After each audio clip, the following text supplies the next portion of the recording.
The following broadcast is brought to you by the iGolf Sports Network.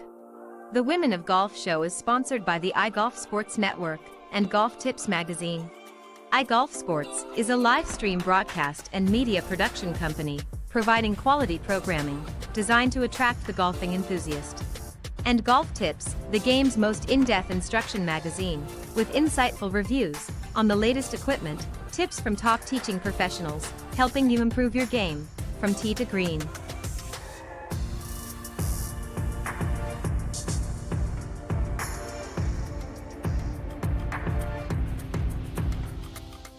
Good morning, welcome to the Women of Golf, the #1 women's golf show around the world, with host Ted Odorico and Cindy Miller. Join them as they interview some of the best players from the Epson, LPGA and Legends Tour, and so many others helping to elevate women's golf. So without further ado, here are your hosts, Ted and Cindy. All right, good morning, everybody, and welcome to Season 12 of the Women of Golf Show. I'm Ted Odorico, and right alongside, of course, each and every week is none other than Legends Tour and LPGA professional Cindy Miller, and we are your hosts here on the Women of Golf Show. Good morning, Cindy. How are you? Doing great, Ted. How are you? I'm doing fantastic. We're really excited this morning. We've got a great guest joining us, Luke Otto, the content producer for the Epson Tour. We'll tell you just a little bit about him in a moment. And then a little bit later on, Cindy and I are going to jump into the no BS zone, and we're going to talk about better ball striking. That's, I know, in Cindy's wheelhouse on how to hit it straight, and we're going to talk a little about that in the second half of the broadcast. But let me tell you a little bit about Luke. He's originally from Livonia, I believe that's how you pronounce it, from Detroit, Michigan area. He joined the LPGA in 2023 and is in his 5th year as a professional golf, and he graduated from Ferris State University in the professional golf management program. And as I mentioned, he is the content producer for the Epson Tour. So, Cindy, let's welcome our special guest this morning, Luke Otto. Good morning. Morning. How are you? Doing great. We're doing fantastic. Thank you for joining us this morning, Luke. I know you're busy, so we're gonna try to keep it as tight as possible so that we know you got lots of stuff to do. But just very quickly, you were just mentioning before we came on where you are now. You guys are at the next Epson Tour event. So where are you guys set up right now? Yeah, so we're in right now we're in St. George, Utah. Head over down to Hurricane, Utah, and that'll be our Copper Rock Championship. So it's our last event here in our 4-week stretch out west, and then we have a few weeks off, and then we'll head up to the Mitten State for some golf in Michigan. So it'll be a pretty good little break, but right back to golf after that. Yeah, it's always good to get a little bit of a break in between. So let me start this off, Cindy, if you don't mind. I'm just got just a couple of things, and then I'll pass it over to you. So maybe you could give us, Luke, since you're now into several weeks now into the new season, that maybe just give us a little bit of a recap of what's been going on, just to sort of bring our audience up to speed. So what have been some of the events that have happened over the last several weeks, and what has been sort of the response from players? Have they really, I know some of them are repeat, but new events have happened in the last few weeks, and if so, what's been some of the response from the players? Yeah, so our one kind of bigger event that was added to the schedule was the Reliance Matrix Championship presented by Epson, and that was out in Las Vegas. So that was the first time we've been out there, and I was at Spanish Trail Country Club, and that was a very cool venue to go out there and play. Weather got a little dicey there in the final round, but got the tournament in, but that was awesome. And then, yeah, the season's been great. I mean, I don't think we've had a repeat winner during one season since, I think, 2023. So it's just constantly, new winners every week. It's just a lot of good golf out there. So it's hard to win out here twice, it seems like. So that's kind of been the trend over the past 2 seasons, it almost feels like. Did they make the, I know, again, you play, obviously, other than Las Vegas venue, which was new to the schedule this year, but I know you're playing a lot of some of the other courses and things like that. Do they try to make it different each year, a different experience a little bit? Like, do they toughen up the course each year? If they see last year, maybe it was a little bit easier. Do they do that? I know sometimes they'll do that on the PGA and the LPGA Tour, where they'll actually kind of say, okay, it was a little bit easier last year. We're going to toughen it up this year. Do they do that at all, or do they pretty much keep it the same? Yeah, it depends on each tournament. Some tournaments are just historically known for being a little tougher out there. Our tournament out in Albany, the Casilla Championship, that one you're usually hovering mid single digits to win the tournament, which is makes it mid single digits under par to win the tournament, which is very rare out here. Usually somewhere in the, 10, 11, 12, maybe some teens area for a 3 round event. Even last week, was a cool week at TPC Scottsdale. Sophia Popoff ended up winning, who, major champion, and then it was her first win on Mother's Day as well after becoming a mother. So that was a pretty Oh, cool wow. little event there. And then she got emotional as everything. That was cool. But that's another event that they do a great job of, what do we need to do to make this event maybe a little harder, a little more challenging, but still keep it fair for the players and make sure that everything is up to standard. So, yeah, there's a few events that historically, are just known for being a little tougher, the course itself, and that's just how, the tournament wants the course to be played is a little bit tougher. So, kind of along the same lines as like how the USGA does it, where it's, US Open, we want it to be tough. That's kind of their mentality. So, it's not every week, but it is nice to have those sprinkled in there every now and then just to give the athletes some good challenges out there. Yeah, and you guys have changed the schedule a little bit this year. You're having a little bit more break in between some of the, like I know past seasons, maybe not last year, but a few seasons back where they had multiple events in a row to the point where some of the players were saying, "Hey, we need a little bit of a break here." So are they trying to schedule out and sort of plug in some extra long breaks in between a group of events so that the players aren't getting burnt out and obviously have a little bit of time to relax a little bit between some of the schedule? Have they done that Yeah, this year? yeah, absolutely. And a big thing has been the pod system, is what we've been calling it, where you're not traveling from Florida to Oregon to you know Right. down to Arizona. You're kind of, once you're in an area, you're kind of there. Like our West Coast swing, you could realistically drive to every event. Sure, some might be a little bit longer than others, but you can drive to every event. And then we go up to Michigan. You have 3 events in Michigan. You can pretty much get to every event relatively easy there. And then out east, and same thing. So it's just kind of trying to make it not only have those breaks, but make the travel kind of less of a burden on the players, because that is one of the tougher aspects that not a lot of people think about when it comes to professional golf, is how you get everywhere and how much time it takes and how energy consuming that can be. Yeah, you definitely don't want the players showing up to an event because they've just had a super long drive and they're tired and exhausted and not able to get up to par, so to speak. Cindy, go ahead. I know you got some questions. What will the players do after this event with 3 weeks off? Will some of them go back home? Will they just take their time to get to Michigan? Yeah, What so will they most of them will do? go back home. After 4 weeks on the road, I'm sure some of them are gonna take some time off of golf for a few days and just kind of relax, decompress. I know a lot of them are some gym rats, so they'll get in the gym and work out and do all that. But then after a few days off, if you were to kind of candidly ask the players, they're itching to get back on the course, so they'll get back and go see their coaches, go see whoever it may be, maybe go test out some new clubs, or if there's one thing specifically that they feel like they could have improved on over the first 4 weeks, then they'll do that. So it's nice for them to have those kind of 2 weeks in between, that you can still have a little bit of that rest, but you can also still get some practice in that maybe you can't get on the road when you're kind of in tournament mode. Now, I know that next week is a Legends Tour event at the same venue. Yes?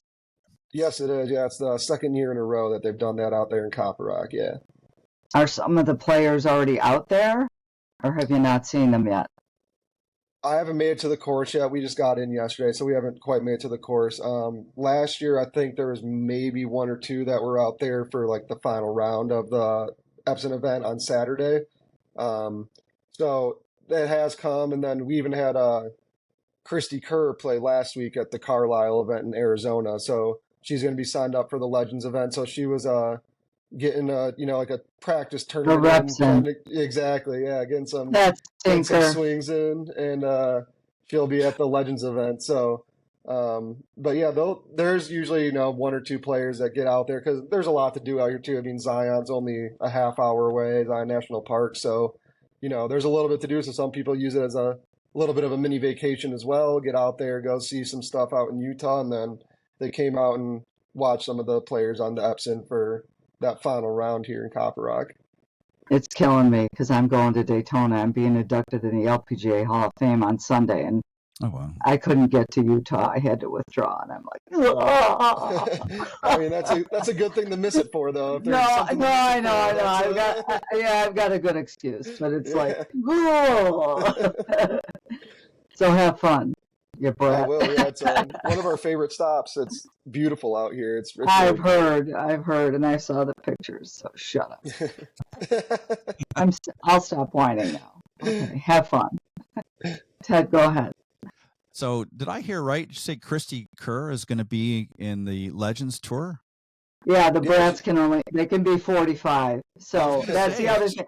Alan, You're that old. my husband did say, you know what, you should go look in the mirror because you are an old fart. And I'm like, okay, shut up.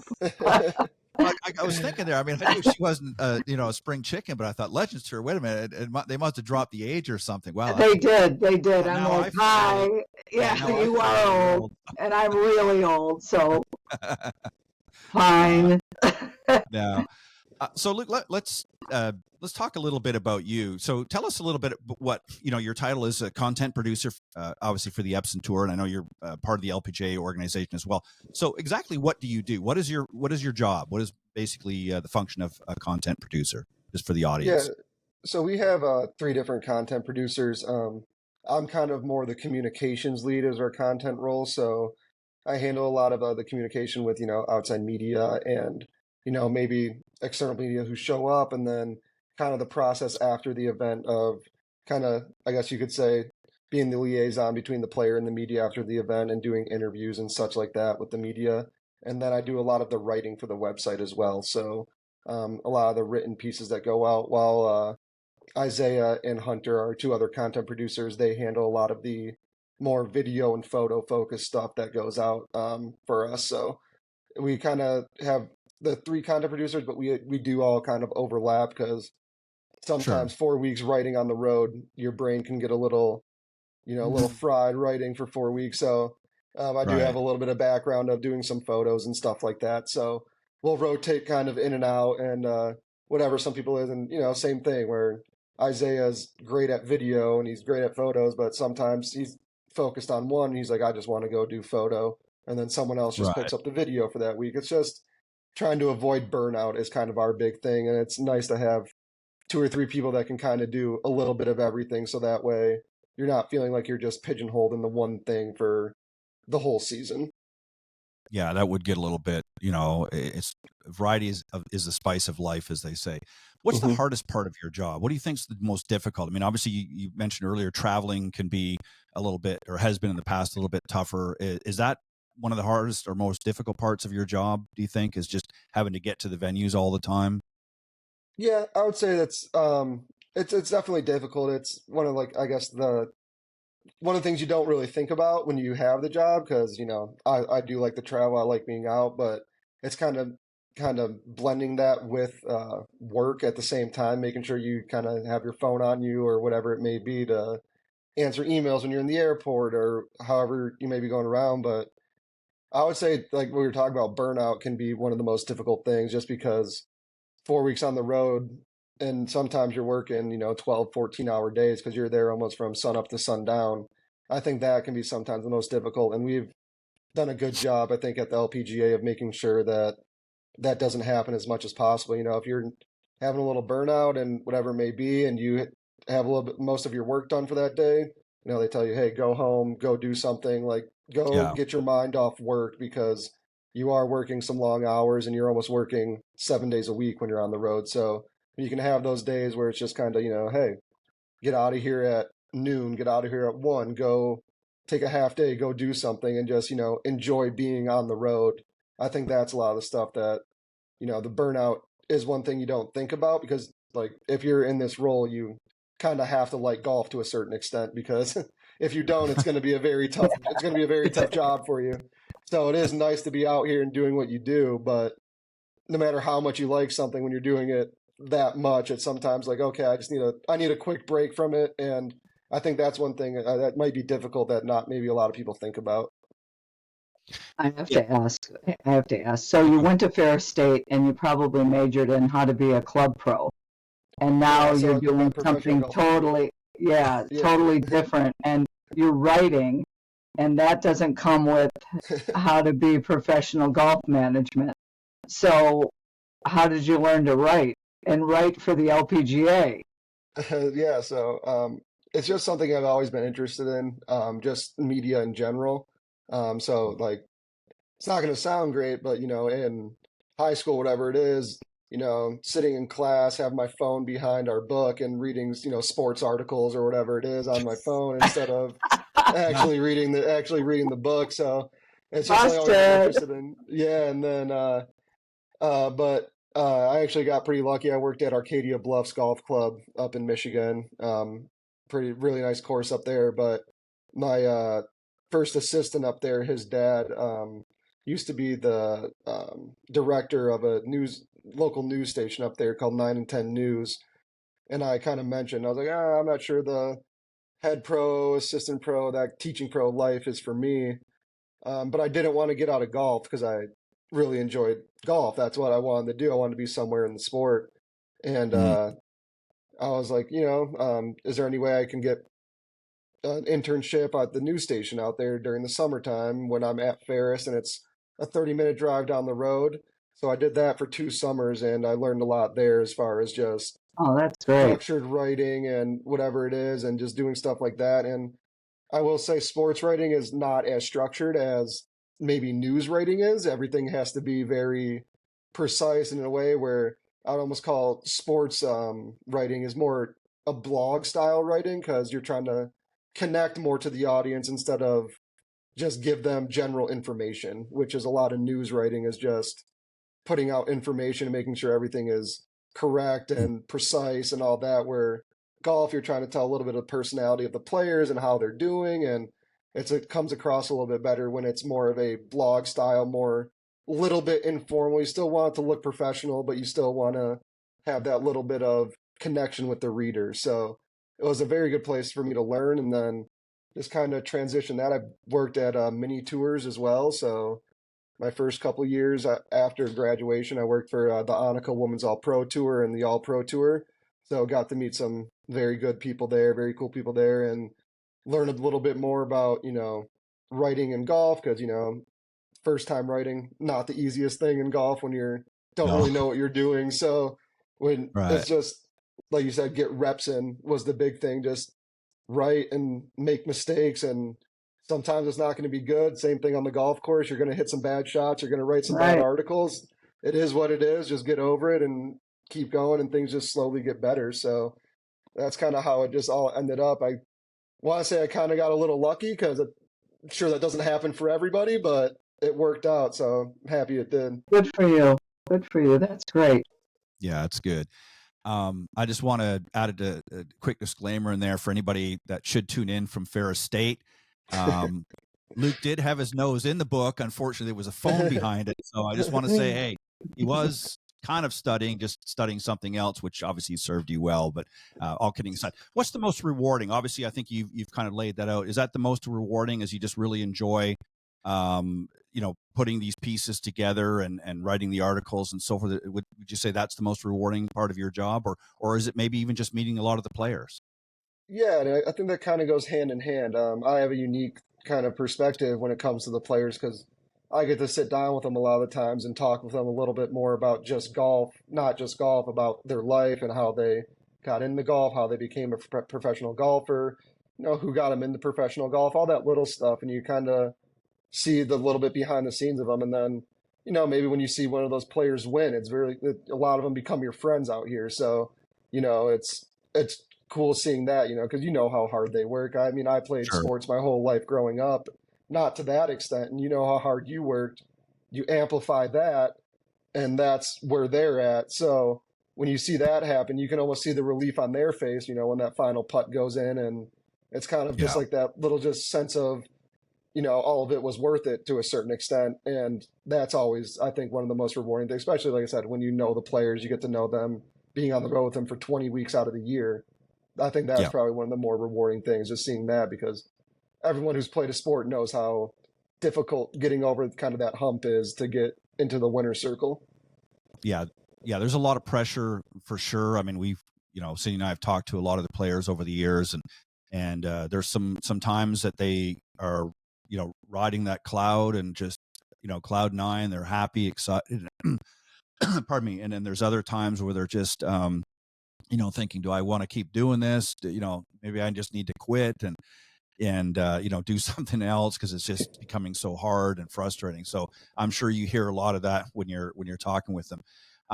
You mentioned a few moments back, you said that you haven't really had a repeat winner so far this season, but are there any standouts? Is there anybody that's really sort of shining in their play so far, even if they haven't won every event, that they're really pulling it together and you think, okay, this young lady is going to be a force to be reckoned with this season? Yeah, there's a few. Maybe one that hasn't won yet is Haley Cooper. She's just been arguably the most consistent player out here. I think of the 17 rounds she's played, 15 of them have been under par for the year. So she may not be, Wow. yeah, she may not be, in contention every week, which it feels like she is, but she's always hanging around. It's hard to not see her name somewhere up near the leaderboard. And then, one is Yana Wilson, 18 years old, just won in Vegas. She's just, a great player. So I wouldn't be surprised if you don't see her name on the Epson Tour next year. But there's a few players that have just been playing well. Lainey Fry's one as well. She's a rookie. Same thing kind of as Haley, where hasn't got in the winner's circle yet, only has one top 10, but she's made every cut and is just an extremely consistent golfer. And you're just thinking, she just has a tournament where those 1 under rounds turn to 4 under rounds, 5 under rounds, and all of a sudden she's in the winner's circle or close to it. So there's some players like that definitely keep an eye on. And then, some veterans that you always have to keep an eye on are, Daniela Iacobelli. She's never know when she's going to turn out around and, be in contention. So it depends for sure. But even like last week, like Sophia Popov, she has some Epson Tour status, comes down, plays a great event. You never quite know. And we haven't had a repeat winner, but Brianna Chacon became our first 2-time winner over the past 2 seasons. She's been the first player who's won twice just over the past 2 seasons. So she's definitely one to keep an eye on as well, because when her game's on, she's proven multiple times that she can easily win a golf tournament. Yeah, and it's funny because I think a lot of it too, and Cindy, you can attest this, seeing out in the LPGA is years ago, not to say that there wasn't competition, but now there's just so many people from all over the world, from every walk of life, that's coming into these events, that the skill level is just, I mean, I've never seen anything like. You watch these young ladies on TV and you just see the level of play and the consistency in that, and you wonder how anybody can win a tournament, because they're all so good. So you mentioned, obviously you got into golf and love the game, and that I don't know, you probably don't get a chance to play as much as maybe you'd like to, or at all. But do you think you've learned anything from watching the players? Like, have you kind of learned any tips about your own game? It's like, I maybe need to do a little more of that to see if it can set a spark in your game. Yeah, it's honestly kind of funny too, is I did play a lot more in college and stuff like that, when you have to do, your players' abilities test to get your PGA card and all that stuff. So did play a lot more then, but I would say it is kind of bluntly, the biggest thing is just don't be stupid out there. Is one of the biggest things you learn when you're watching professional golf. I mean, they hit a lot of good shots, but it's not really the good shots that impress me. It's where the bad shots, their quote unquote bad shots, end up is the impressive part. Their bad shots aren't all that bad in the grand scheme of things. Sure. And I think that's kind of the main thing, is a lot of course management stuff has been what I've noticed out there. That is, sometimes par's a good score. You don't need to fire at the pin that's tucked behind a bunker that's 3 paces to the right. Like, you can just hit it 30 feet to the left, maybe make a putt, and if you don't, just leave with a par. Like, don't need to short side yourself and have all those problems and everything that comes with it. So I think that's been one of the bigger things, even though we all know that.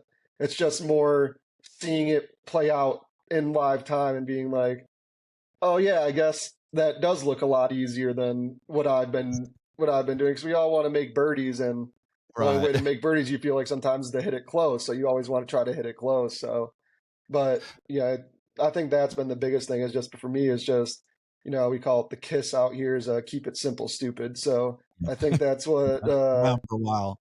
Yeah, exactly. Yeah, I'm sure But it's not the first time. no, but you raise a great point because a lot of the players, I think it comes with experience. I think when they first come out there on tour or they're first getting into professional golf, I think a lot of them it's just go go go. They want to fire at the pin all the time, and then reality sets in when they start looking at the challenges that they're faced with and realize just how tough it is, and especially under competition. I mean, it's one thing out there in a practice round, you're just sort of having some fun, but now when you're in the heat of competition, you've got however many other girls breathing down your neck. Suddenly those 4 or 5 putts are become knee knockers because you've got to make that just to save your par. So, but interesting. Cindy, go ahead. What do you do for fun when you have to leave the course at noon and do something else?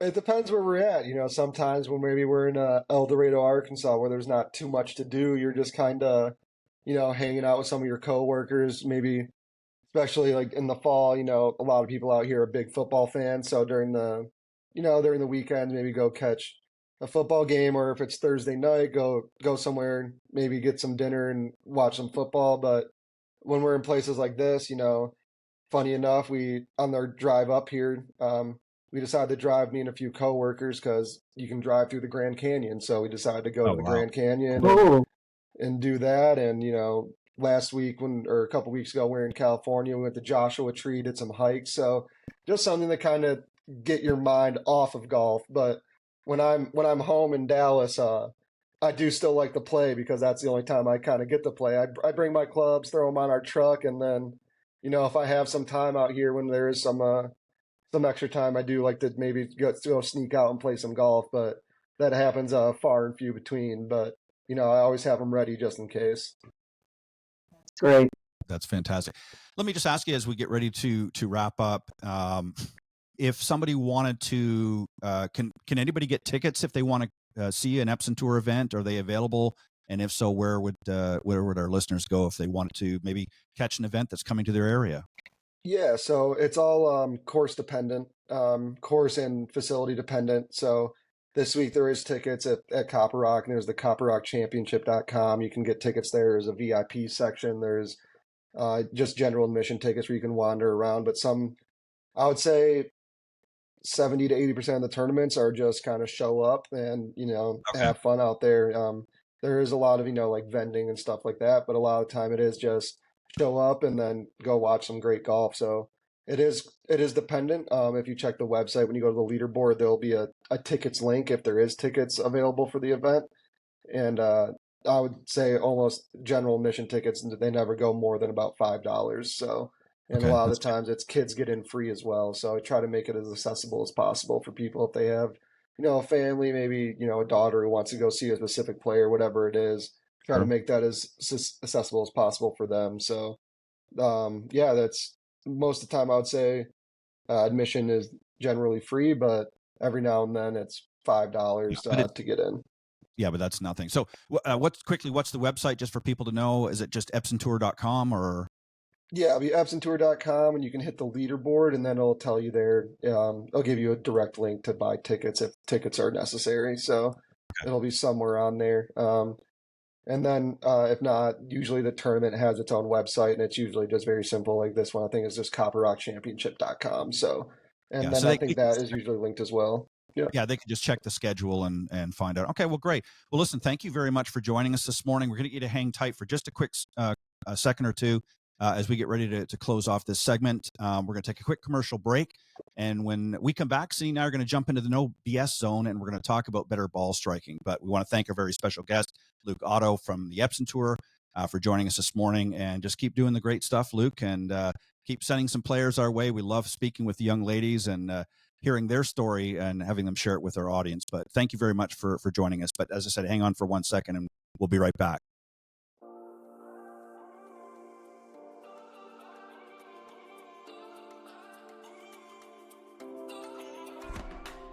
Thank you for joining us. We hope you enjoyed listening to this week's Women of Golf show.